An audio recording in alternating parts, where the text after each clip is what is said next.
Hi guys, in this video I'll be showing you how to install the iNav Fixed Wing Group Standard OpenTX model version 2.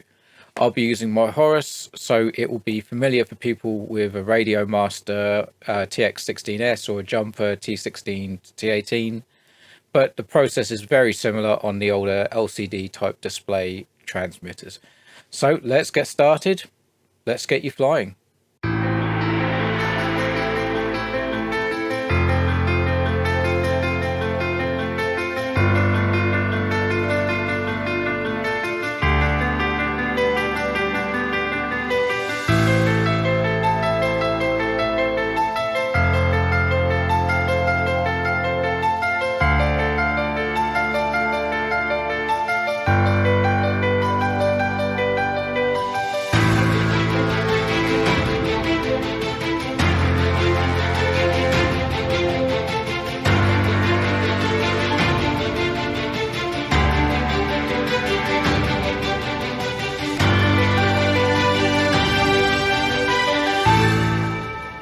Okay, so before we get started, there are a couple of things that you're going to need. You're obviously going to need your transmitter.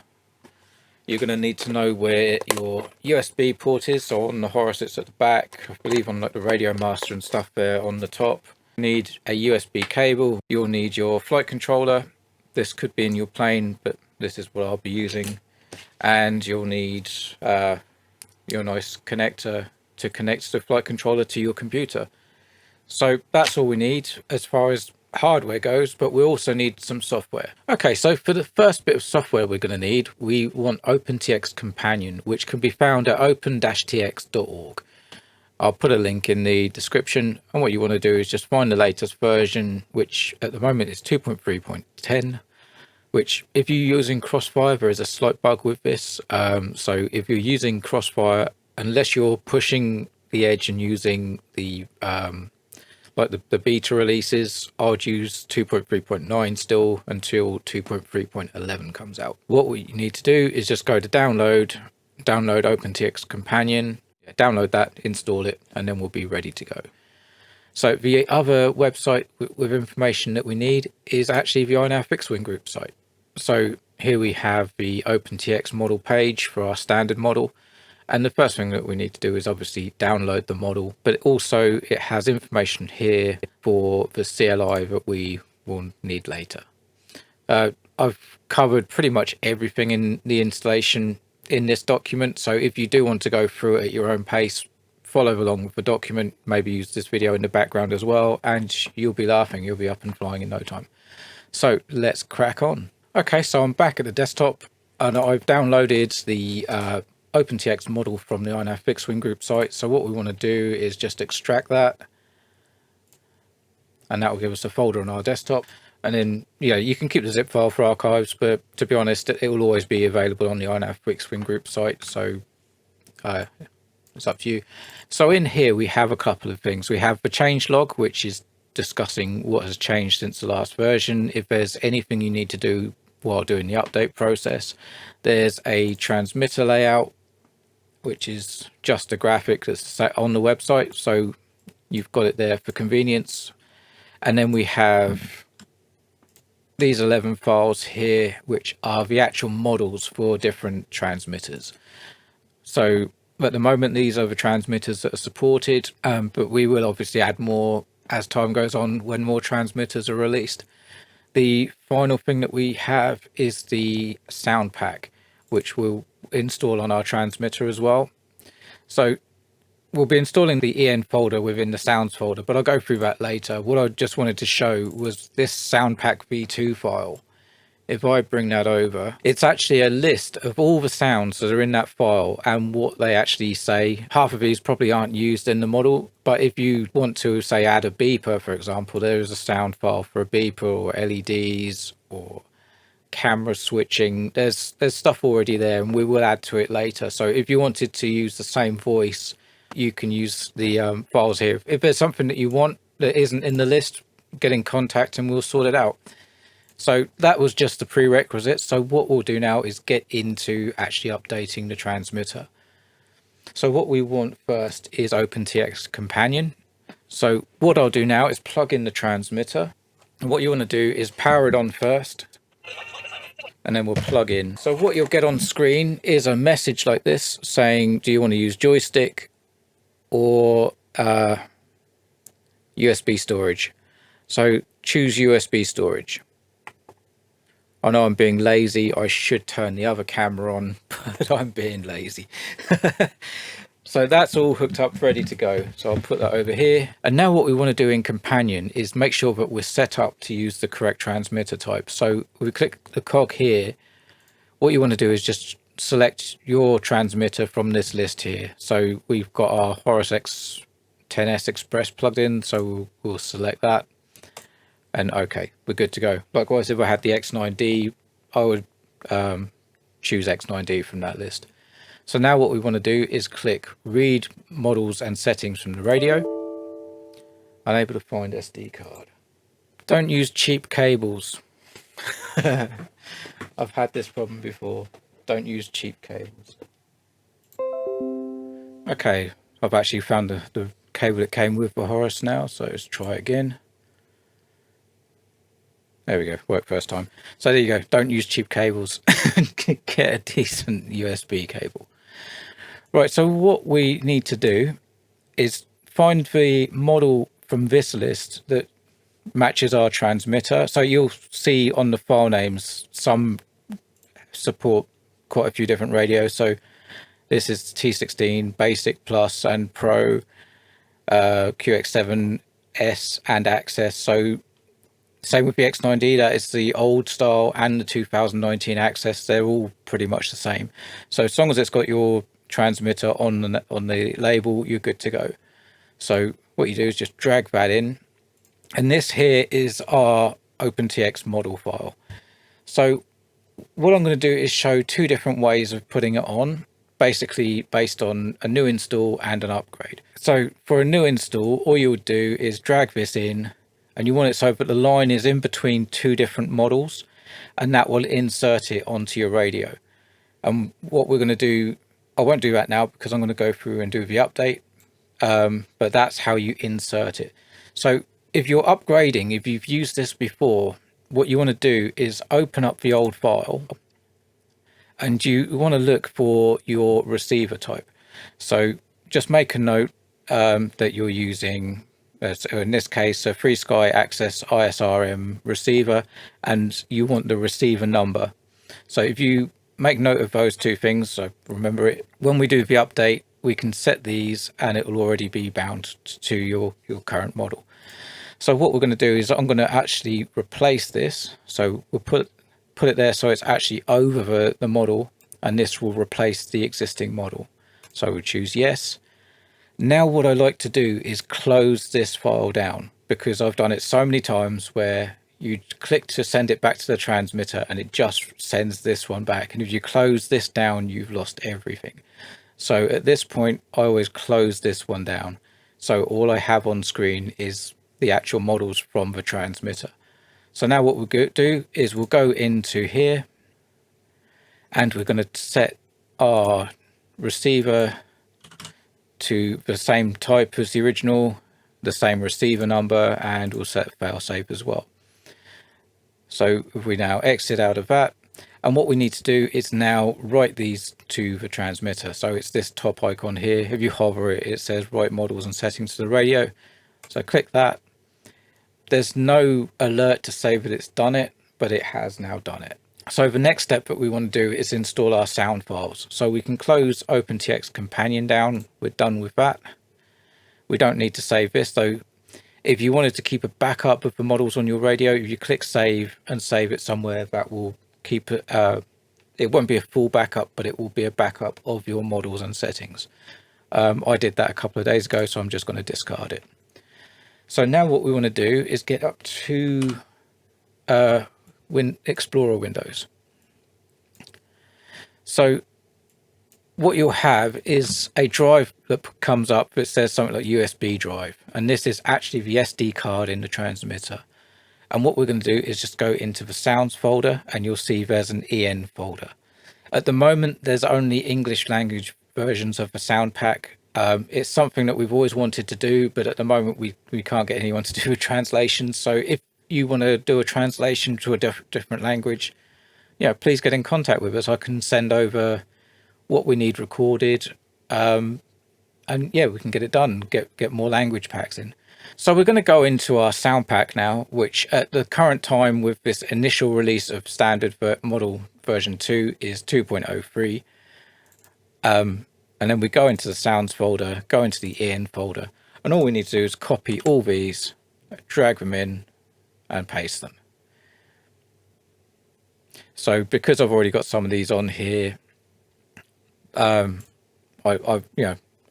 getting an alert box, but if you haven't installed this before, you won't. If you've installed the original model, I would recommend going in and deleting any that start with IF. They're the original version 1 sound pack. It's been updated now so that it works on all transmitters, and it's the same sound pack in our Pro model and our Lite model. So we're keeping it all very similar, and any updates to the sound pack will be updated in all models. So if you went on and installed the Pro model, you wouldn't need to install the sound pack again unless it was a later version, and then you get extra sounds from it. But it'll be the last time we actually just need to delete the files. So that's the sound pack installed. Everything is now done on the transmitter as far as actually getting it installed. But there's a couple of little tricks we'll head over to the desk and we'll do now. Okay, so we've got our USB lead unplugged. Everything on the transmitter is set up. So I thought I'd go over what we've done and why we've done some of the things. So one of the main reasons for V2 was to get this more in line with our Pro model. So the upgrade path is a lot simpler. A lot of the switches are in a very similar position to the Pro model. We've also enhanced a few things here and there, but what I thought I'd do is go over the switches. So as with the Pro model, these 3 switches here are now the flight mode switches. So I'll go over the flight modes in a sec. This switch, again, as with the Pro model, is the auto trim and auto tune. This is the OSD. We have the arming switch, and we have the multifunctional momentary switch. So flight modes, as with the original standard model, are displayed on the screen as well. And what we have is angle. Horizon. Acro. As you can tell, there's still voice commands. 3D cruise. Acro. Manual. Acro. Position hold. Acro. Return to home. So there are flight modes. Now, return to home takes priority over everything. So if you put it in return to home, it doesn't matter what any of these switches is doing, it will do return to home. Next priority is manual. So if I put that in position hold and put it into manual, you can see that no matter what we do here, it will stay manual. And if I switch that one off or position hold, it will stay manual. Of course, return to home will override that. Manual. So I'll put this in the middle, and then we have 3D cruise, which only overrides this switch. Acro. Same with position hold, and that switch is only active when both of these are in the middle. We have our auto tune and auto trim, which again, like the original, there is a warning if you try to arm with this. Auto trim to arm. So Auto tune. Turn off auto tune to arm. and the same with the throttle. Lower throttle to arm. So you'd lower it, disarm, Armed. and arm. So as you can see Disarmed. with this, I'm flicking it towards me to disarm Armed. and away to arm. Disarmed. But again, the same as our Pro model, if you want to change this the other way around, it's a very simple process on this. But I did think about this the other day. We do see a lot of posts about people disarming in flight, and I've never done that. Like, unless I was actually going for a switch and it was my own fault and I flicked it. I've never accidentally knocked it. And I had a feeling it could be because when I arm, it's away from me. So this switch is as far away as possible. So I can only really get to it with my back finger. If I'm pinching, I'd need to flick it with this finger. If I'm going for flight modes, it's out the way. So maybe if you're arming in this direction towards yourself, you're bringing the switch closer, it's easier to knock it into disarm. So maybe try it the other way around, because it might mean that you disarm in flight less accidentally. But if you do want to change it, all you do is go into the model menu, click the page until we get to inputs, and you'll see this input down here is ARM and SF. So hold down to edit, and what we're going to do is change the weight. We just want that to -100. So exit out of that. We page backwards, and what we want to do is just change the default alerts, because it will be alerting the other way around. So we could go through and just change F if we want, but what I'd recommend is just put the sticks where you want them. So up in, and then all these three in the middle, those two away. Put that in the disarm position, which will be away, and then just hold that button down. So that will set the alerts for when you switch the transmitter on. So now I'm in the disarmed position. So if I flick it towards me, it will arm. Disarmed. Armed. Yeah, see, it is easier to knock it into disarm if it's that way around. But there you go. That's how you swap the arming over. The old model, auto trim and auto tune, used to be on this pot right here.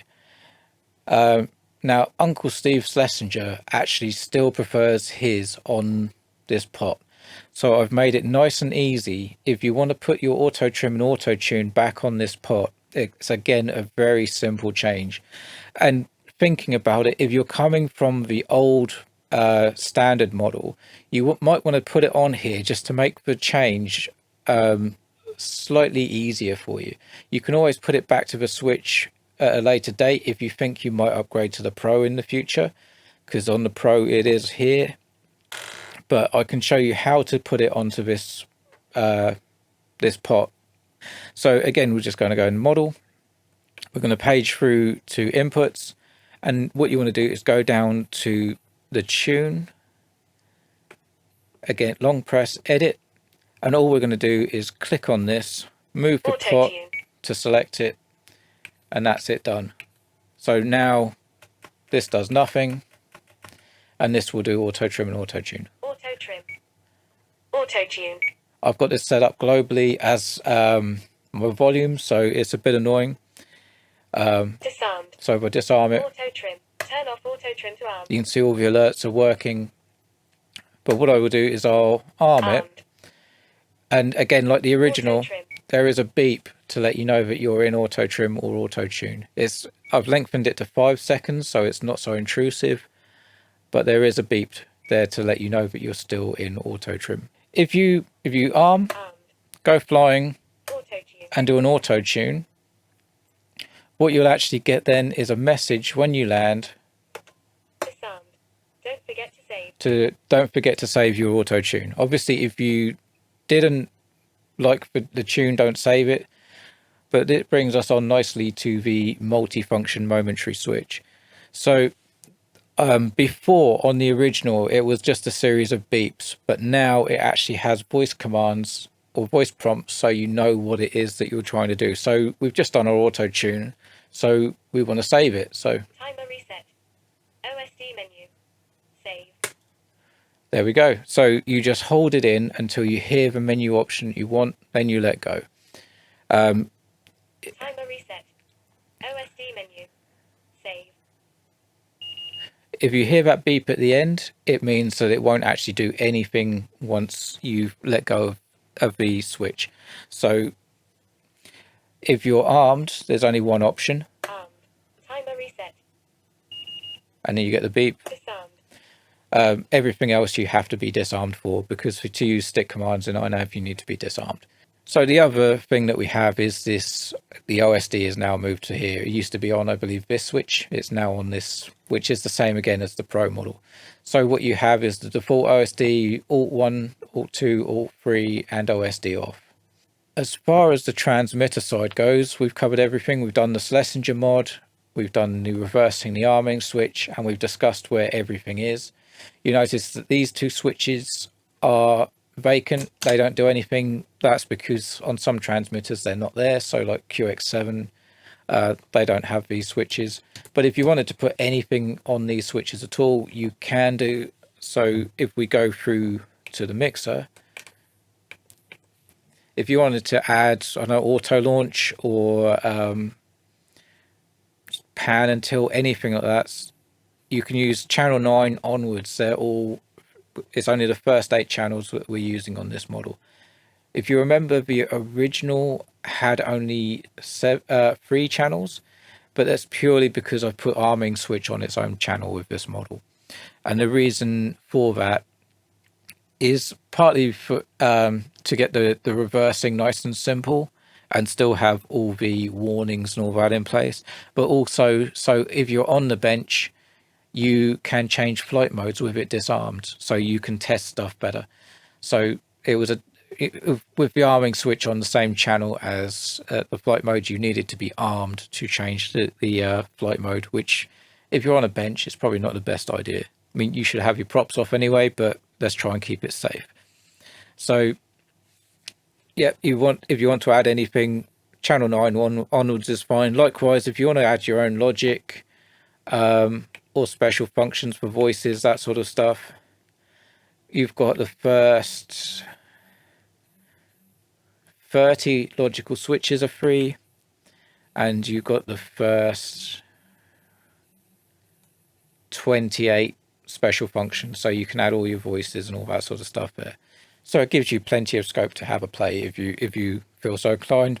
But of course, the whole point of this was to get it so that you can get up in the air with a flyable system without needing to do anything if you don't want to. The only thing that you may want to do is add auto launch on a switch. Due to switch limitations, that's not possible on the QX7, and I believe the jumper T12. So in those situations, I would just permanently enable auto launch. If you didn't want it active, if you move the control, that disables auto launch once you've armed. In the documentation on the website, there is a tutorial on how to add the auto launch, so I won't go into that on the video because it's quite well documented in there.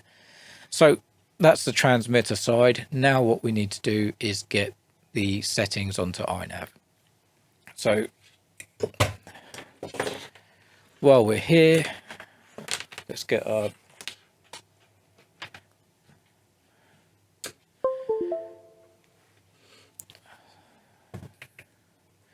you can see we're bound up, and what I'll do is I'll get iNav open and we'll continue from there. Okay, so we're back at the bench. I've just loaded up iNav configurator, just connected, and what we need to do is head into the CLI. So before I go through this process, I just want to let you know that it's purely setting up the modes. So none of the calibration or anything like that is done. You need to do that yourself for your model. This is purely setting up the modes so that they work with the transmitter. So because I've opened the CLI, we'll go straight into that. So all you need to do is for iNav 2.5 onwards is copy this CLI and then paste it in here, press enter, and it will install it and reboot it for you. So going forwards, if there are any changes, like if 2.7 has something that's different, we'll update the CLI on the website, but until then that should be fine. So what you want to do is obviously make sure your receiver is connected.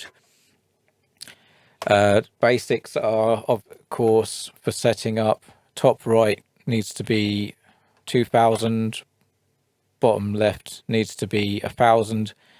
You can see on here that they're actually out slightly, but again, I have another video. I'll post the link or put up in the top corner that video, so it shows you how to get those set up correctly, 1000 to 2000. And then what you'll find on the modes page is everything's already been filled in, and it will agree with that. So angle, horizon, acro is obviously nothing selected. Horizon, manual. We have manual, which is there. Horizon, 3D cruise, which obviously doesn't light up because we're not flying. So you can see cruise is selected, which means cruise. Alt hold is selected, which makes it 3D cruise. Manual. We did manual. Horizon, Autotrim. Position hold. Right, position hold. There we go. Position hold is there. Return to home is there. Horizon. So The next things we can show is auto trim and auto tune. And then finally we have the OSD switch. So all the way to the right is OSD off. And then all the way to the left is the default OSD. Then we have OSD 1, 2, and 3. So you can see, even though it's a pot, it still moves like a switch.